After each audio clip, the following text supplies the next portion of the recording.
Hey everybody, welcome back to Jeff Bull Central. We're checking out Hogwarts Legacy today. Kind of an exciting one. I have been looking forward to this game a very long time. I don't know how you feel about Harry Potter. I don't know how you feel about J.K. Rowling. There's a lot of controversy going around. Not going to talk about it here, just going to assess this game on its own merits and how well it reproduces, basically, because it's a franchise game, right? How well it reproduces the wizarding world, how well it reproduces the world of Harry Potter. I'll just go ahead and jump right in and tell you that it does a really, really good job with that. Like, an amazing job with that, actually. So, like I said, I've been looking forward to this one for a while. I'm a Harry Potter fan. I like Harry Potter a lot, and I kind of grew into liking it. I was a teenager when those books started to get really, really popular over here in the United States. But I resisted them at first, but I grew to love them kind of enormously. I actually love the Harry Potter story. Again, I know there's a lot of controversy to go around, but mostly it's controversy because people love it, right? And the author is now controversial, so people don't know how to feel about it. But I'll just say that the detail, and I just want you to look around. Look at this little bit here, because the detail that you see in this recreation of Hogwarts, and the whole school is there. Every nook, every cranny, everything that's mentioned in the books, everything you see in the movies, though slightly redesigned, everything's there.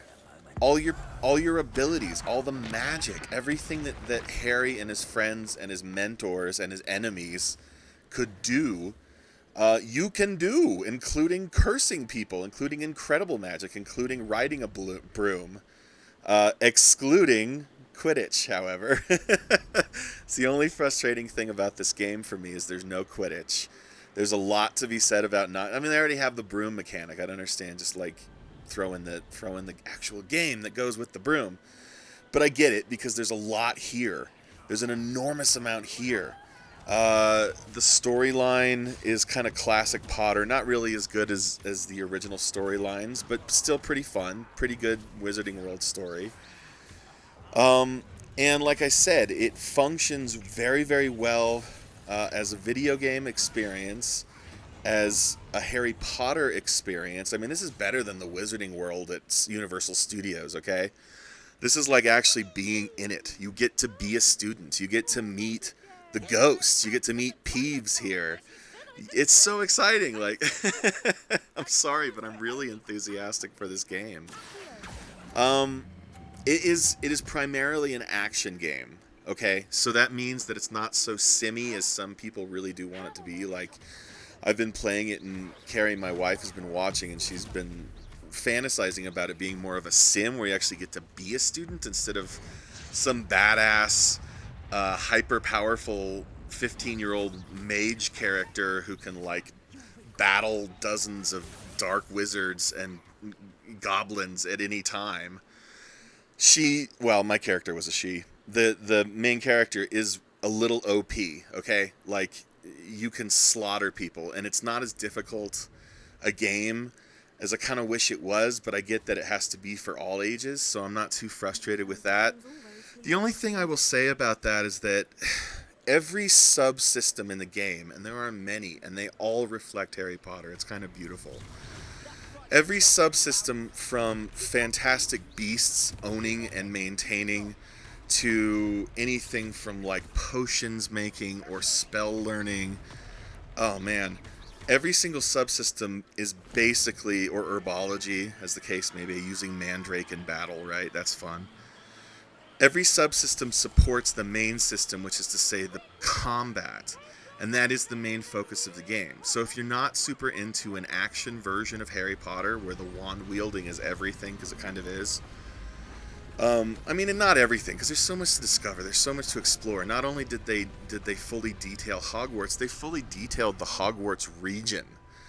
You can walk from Hogwarts to Hogsmeade, but you can also walk from Hogwarts to all these little hamlets and villages and discoveries and caves, and it's all standard open world stuff, but it's a good version of open world.